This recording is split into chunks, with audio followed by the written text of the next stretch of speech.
you gotten the shot yet, Mark? I mean, the shot. Always searching for the shot. We're literally in the middle of nowhere. All right. Yeah, but the shot will be beautiful. It always is. It's worth it. Later she says, wow, look at that picture. I do. Wow. You're awesome, Mark. Thank you. Oh.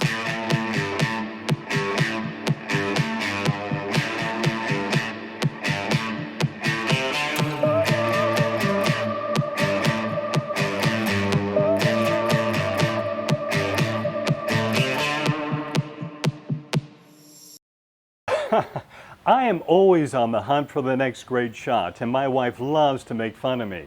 We recently visited two of our national parks, Yellowstone and Grand Tetons, where there's no shortage of beautiful scenery and wildlife, and we experienced it in an unusual way, for us at least. We spent a week living out of a van. It was a trip we will never forget. After flying into Jackson, Wyoming, it wasn't long before we hit the road to America's first national park, and a first for us on this trip. First wild animal spotting. We're so excited. Yellowstone is big and beautiful and full of bison. We were told the Lamar Valley in the northeastern corner of the park was the best bet to see the big guys, and we weren't disappointed.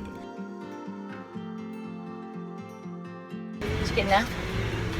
I got about 200 or 300 shots of bison. Is that enough? Yeah, I'm hungry. I'm a sandwich. Okay, let's have a bison burger. Bison were everywhere, and there's little doubt who owns the road. Yellowstone is also where we spotted our first bear. This small black bear was just out the road by itself. I got out for a better look, not realizing a busload of tourists had pulled up behind me, and everyone was watching the bear and me. Okay, clearly, my husband has an issue. There's a bear out here, and Mark's out there. And everybody's watching Mark get pictures of the bear. Oh, boy. Trust me, I know the 100-yard rule for bears, and I obeyed it, I think. Did I mention Yellowstone is huge? It has valleys and canyons, rivers and lakes, hot springs and geysers. You may have heard of one of them. We're on our way up to go see Old Faithful. Boom! Boom goes the geyser. Old Faithful lived up to its name. It erupts about every 90 minutes, and we staked out a spot to watch the big show.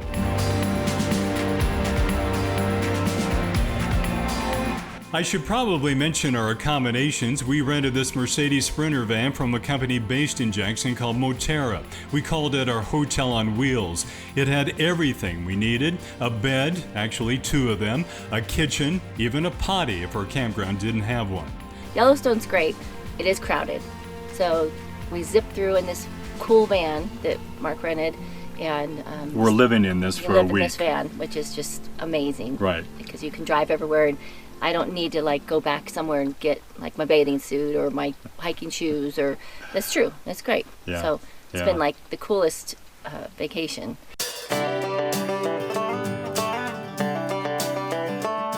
After a couple days in Yellowstone, it was out to Grand Tetons National Park, which is actually just outside of Jackson.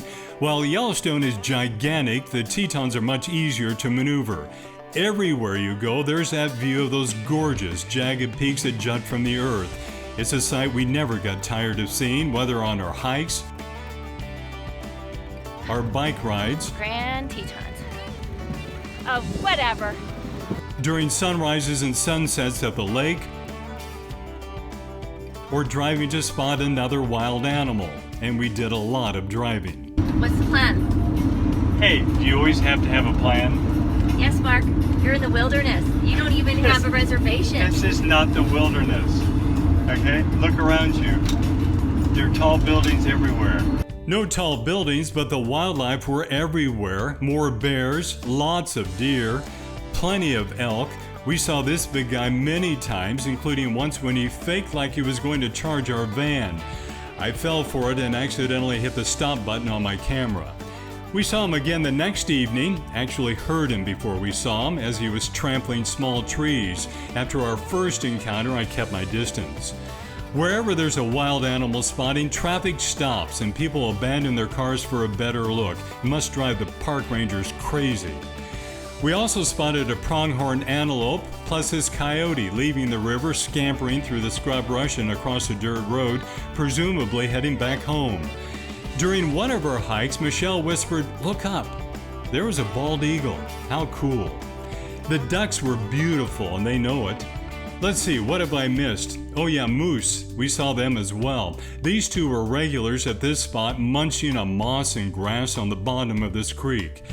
Michelle had a scary moose encounter at one of her campsites while I was out looking for moose. I'll let her describe what happened. So I'm on the cell phone and I'm actually sitting like right here and I'm cooking.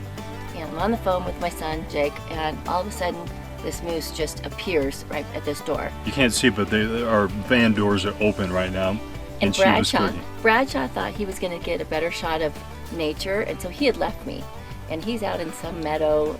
Yeah, because that's where they hang out, in the meadow. So I had my telephoto lens, went to the meadow, saw the moose. I thought, I saw a moose. Michelle didn't see it. Took some pictures from far away. Winning! Saw Michelle over there in the field too. And I thought, how did she know that there was a moose out here? Well, she chased the moose out to the field. Because I didn't get a picture because I wasn't ready. So anyways. So there's no proof. There's no I proof. do. I have a crappy photo of it. So, but anyways, I saw it. I know horses aren't something we get too excited about unless they're against this backdrop. Wow, they were beautiful. So is this photo that Michelle took.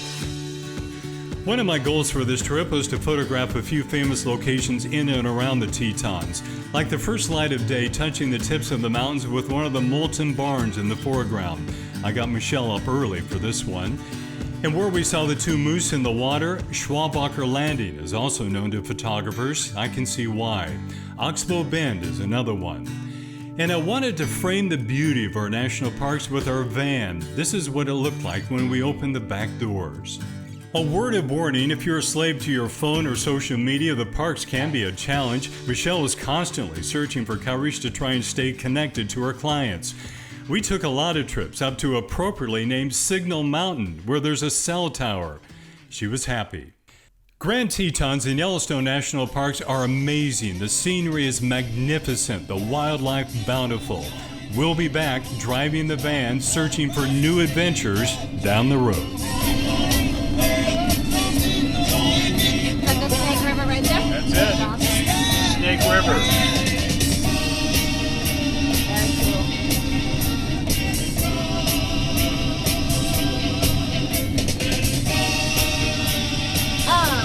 Yeah, we passed it. The Dude Ranch. Yeah, remember the horses going across? Oh, yeah.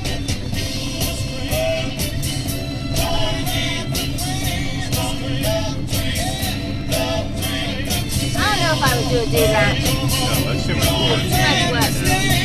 Are we down here now? GoPro, stop recording.